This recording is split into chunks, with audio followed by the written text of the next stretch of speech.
தோப்பு கரணம் போட்டு வந்தோம் பிள்ளையாரே, தலையில் குட்டுகளும் குட்டி வந்தோம் பிள்ளையாரே.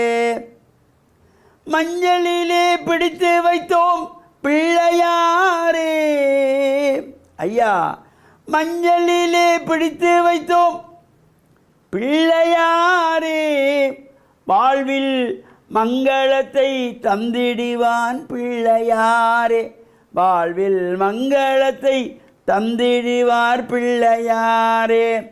தோப்பு கரணம் போட்டு வந்தோம் பிள்ளையாரே, தலையில் குட்டுகளும் குட்டி வந்தோம் பிள்ளையாரே. ஓம் நமச்சிவாய. மேன்மைகள் சைவநீதி விளங்குக உலகமெல்லாம். நோயற்ற வாழ்வே குறைவற்ற செல்வம்.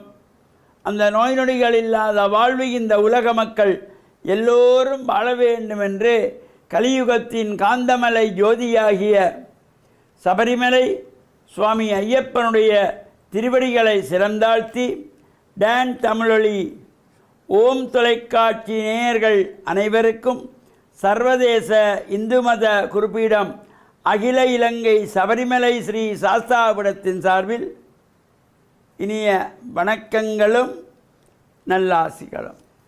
என்றும் மங்களகரமான விஸ்வாவசு வருஷம் ஆனி மாதம் 14ஆம் நாள் 28/6/2025 சனிக்கிழமை. இன்று மலர்ந்திருக்கின்ற இன்றைய பொழுதும் நம் எல்லோருடைய வாழ்விலும் எல்லா விதமான சிறப்புகளும் வெற்றிகளும் கிடைக்க வேண்டும் என்று இறைவனை பிரார்த்தித்து, இஷ்ட தெய்வங்கள் குலதெய்வங்கள் பாரம்பரிய தெய்வங்களையும் வழிபட்டு அவருடைய அருளையும் பெறுகின்ற வகையிலும் இன்றைய தினம் விக்னங்களை எல்லாம் போக்குகின்ற விநாயகப் பெருமானை வேண்டி மாதந்தோறும் அனுஷ்டிக்கின்றதாகிய வளர்பிறை சதுர்த்தி விரதம். இந்த சதுர்த்தி விரதமானது வளர்பிறை சதுர்த்தியாக இது அமைந்திருப்பது. தேய்பிறையிலே வருகின்ற சதுர்த்தி சங்கடகர சதுர்த்தி. இதை நாம் இந்த விநாயகப் பெருமானை சதுர்த்தி நாட்களிலே விரதமாக இருந்து பால் இளநீர் அபிஷேகம் செய்வித்து விநாயகருக்கு விருப்பமான மோதகம் கொழுக்கட்டை நிவேதனம் வைத்து, விநாயகருக்கு பிரீதியான நாளிகேரம் என்கின்ற தேங்காய் சிதறு தேங்காய் அடித்து வழிபாடு செய்கின்ற பொழுதிலும் எல்லா விதமான விக்னங்களும் நமக்கு நீங்கி வாழ்வில் உயர்வுகள் பெறுவதற்கு விக்னங்களை தீர்க்கின்ற விநாயகப் பெருமானுடைய இந்த வளர்ப்பிறை சதுர்த்தியிலே சிதறு தேங்காய் அடித்து வழிபாடு செய்கின்ற பொழுது எல்லா விதமான சங்கடங்கள், நம்மை நாடி வருகின்ற சங்கடங்கள், கஷ்டங்கள், துயரங்கள், சோகங்கள், வேதனைகள் இவையெல்லாம் அந்த சிதறு தேங்காய் எவ்வாறு நாலா பக்கமும் சிதறி வெளியேறுவது போல நம்மை விட்டு அவையெல்லாம் விலகிவிடும் என்ற நம்பிக்கையோடு இந்த பிரார்த்தனைகள். இப்பொழுது பல்வேறு ஆலயங்களிலே இந்த உற்சவங்கள் நடைபெறுகிறது. அந்த வகையிலே அன்னை ஸ்ரீ நாகபூஷணி அம்பாள் நைனையினே கோயில் கொண்ட நாகம் பூஜித்த அம்பிகையாகிய நைனாதீவு நாகபூஷணி அம்பாளுடைய இந்த மகோற்சவம் நடைபெற்று கொண்டிருக்கின்றது. இந்த உற்சவ காலங்களிலே நாம் சென்று இறை பிரார்த்தனைகள் செய்வது, ஆலயத்திலே தொண்டுகள் புரிவது, அங்கே ஆலயத்துக்கு சென்று நாம் மலர் மாலை கட்டி கொடுக்கலாம், மலர்கள் பூஜைக்கு பூக்களை கொண்டு போய் கொடுக்கலாம், அபிஷேகத்திற்கு பால் இளநீர் பழங்கள் கொண்டு போய் கொடுக்கலாம், அன்னதானத்துக்கு வேண்டிய அரிசி மரக்கறி சாமான்களை முடிந்தவர்கள் கொண்டு போய் கொடுக்கலாம். எது எது எல்லாம் நமக்கு முடிகிறதோ அவற்றை நாம் செய்கின்ற பொழுது அது இறை அருள் நமக்கு பூரணமாக கிடைக்கின்ற வகையிலே அவ்வாறு செய்து பிரார்த்தனைகள் செய்கின்ற பொழுதிலும் இந்த அம்பாளுடைய உற்சவ காலங்களிலே அன்னை பராசக்தியானவளுடைய இந்த மகோற்சவத்திலே ஐந்தொழில்களை குறிப்பது இந்த உற்சவம். அந்த சராசரங்களையும் ஆளுகின்ற இறைவனுடைய பஞ்சகிருத்தியங்கள் என்கின்ற ஐந்தொழில்கள் படைத்தல், காத்தல், அழித்தல், மறைத்தல், அருளல் என்கின்ற ஐந்தொழில்களை குறிப்பது இந்த மகோற்சவம். அந்த வகையிலே இந்த மகோற்சவ காலங்களிலே நாமும் ஆலயங்களிலே சென்று வழிபாடுகள் செய்து இறைவனுடைய கருணை நமக்கும் கிடைக்கின்ற வகையிலும் நம்மை சார்ந்தவர்களுக்கும் இந்த உலக மக்களுக்கும் கிடைக்க வேண்டும் என்ற நல்ல பிரார்த்தனையோடு யாம் பெற்ற இன்பம் பெருகை வையகம் என்று இறை பிரார்த்தனையில் ஈடுபட்டு இறையருளை பெற்று மண்ணில் நல்ல வண்ணம் வாழ டான் தமிழொலி ஓம் தொலைக்காட்சி நேயர்கள் அனைவருக்கும் சர்வதேச இந்து மத குறிப்பீடம் அகில இலங்கை சபரிமலை ஸ்ரீ சாஸ்தாபீடத்தின் சார்பில் நல்ல ஆசிகளை கூறிக்கொள்வதில் மனமகிழ்வு கொள்கிறோம். சர்வே ஜனாக சுகினோ பவந்து சமஸ்த சன்மங்களானி சந்து. சுபம்.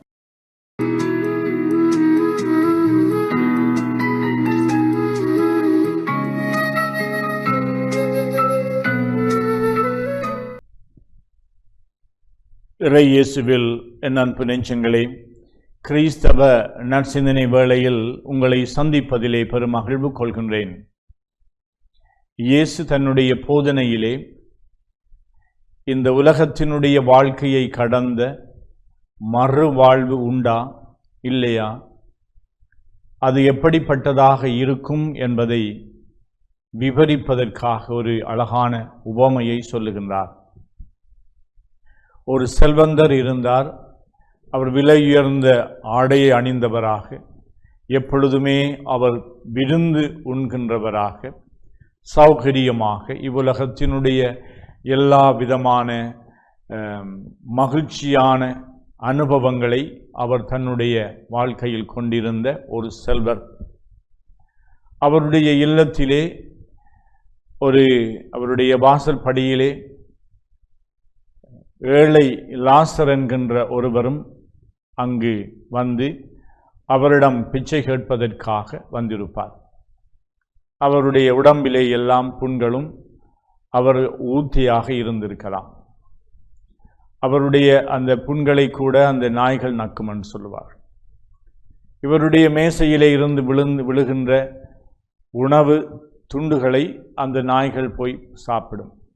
ஆனால் இந்த ஏழையை பற்றி அவர் கவலை கொள்ளாது இருந்தார். பணக்காரராக இருந்தது பாவம் அல்ல, நல்லது. ஆனால் இந்த பணக்காரன் ஏழை என்பதனாலே இன்னொருவருடைய பசியை, அவருடைய தேவையை, அவருடைய உணர்வுகளை உணராதவராக பாராமுகமாக இருந்தார். இந்த இருவரும் இறந்து மறு உலகிலே இந்த செல்வந்தர் எரி நெருப்பிலே இருந்து வேதனைப்படுவதாகவும், லாசர் என்ற அந்த ஏழை மனிதன் ஆபிரகாமுடைய மடியிலே அவர் மிகவும் மகிழ்ச்சியாக இருக்கின்றார் என்று கூறப்படுகின்றது. இந்த உவமை மூலமாக எங்களுக்கு மறுவாழ்வு உண்டு என்பது நிச்சயமாக இருக்கின்றது. ஆனால் இயேசு இன்னும் ஒருபடி உயர்ந்து கூறுகின்ற விடயம் என்னவென்றால், நாங்கள் இந்த உலகத்திலே வாழுகின்ற பொழுது 4 பேருக்கு நாங்கள் நன்மை செய்ய வேண்டும் என்று. நாங்கள் பணக்காரர்களாக, அறிவாளிகளாக, செல்வாக்குடையவர்களாக இருக்கின்றோம் என்பது தவறல்ல. ஆனால் இவற்றை நாங்கள் துர்பிரயோகம் செய்வதனாலும் அல்லது இவற்றுக்கு நாங்கள் அடிமையாக போகின்ற பொழுது ஏழையர்கள் மட்டிலே எங்களுக்கு அக்கறை இல்லாமல் போகின்றது. சில வேளைகளிலே எங்களுடைய சொத்துக்களை, பணத்தை நாங்கள் கூட இன்னும் அதிகமாக சேகரிக்க வேண்டும் என்பதற்காக மற்றவர்களை நாங்கள் ஏழைகளாக்குகின்றோம். எங்களுடைய செல்வாக்கு மேலோங்க வேண்டும் என்பதற்காக மற்றவர்களுடைய பெயரை நாங்கள் கெடுக்கின்றோம்.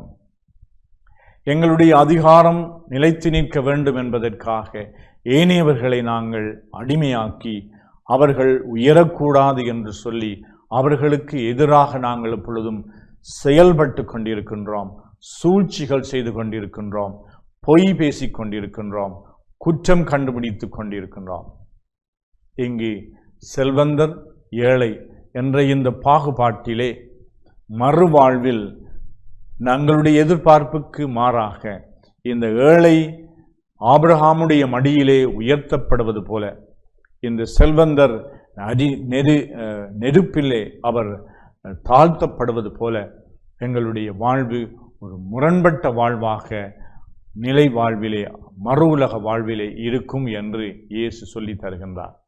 ஆகையினாலே நாங்கள் மறுவாழ்வு என்ற அந்த கண்ணோட்டம் எங்களுடைய அடிமனதிலே எப்பொழுதும் இருக்க வேண்டும். இந்த உலகத்தை கடந்து நான் செல்லுகின்ற பொழுது என்னுடைய நிலையான வாழ்வு, அதாவது கடவுளோடு இணைந்து அவருடைய பிரசன்னத்திலே வாழ அழைக்கப்பட்டிருக்கின்றோம் என்ற அந்த எண்ணம் எங்களுக்கு எப்பொழுதும் இருக்க வேண்டும். அதனால் இவ்வுலக வாழ்விலே நாங்கள் மறு உலக வாழ்வுக்கும் எங்களை தயார் செய்கின்றவர்களாக, குறிப்பாக நான் என்ன ஸ்தானத்திலே இருக்கின்றேனோ நன்மை செய்வதற்காக அழைக்கப்படுகின்றேன். அடுத்திருப்பவர்கள், இன்னும் எங்களுக்கு விருப்பமில்லாதவர்களுக்கு, ஒரு செல்வந்தனுக்கு ஏழை விருப்பம் இருக்காது. அவ்வாறு எங்களுக்கு சில வேளைகளிலே விருப்பமில்லாதவர்கள், எங்களுடைய மனதுக்கு திருப்தி தராதவர்கள், இவர்களுக்கு நாங்கள் என்ன நன்மை செய்ய முடியும், எதை நாங்கள் பகிர்ந்து கொடுக்க முடியும், எப்படி நாங்கள் அவர்களை வழிநடத்த முடியும், அவர்களை மகிழ்விக்க முடியும் என்று நாங்கள் சிந்தித்து செயலாற்றுகின்ற பொழுது மறுவாழ்வுக்கு நாங்கள் தகுதியுடையவர்களாக வாழ முடியும். இந்த வரத்திற்காக இறைவனிடம் மன்றாடுவோமாக இந்த நாளிலே. ஆமென்.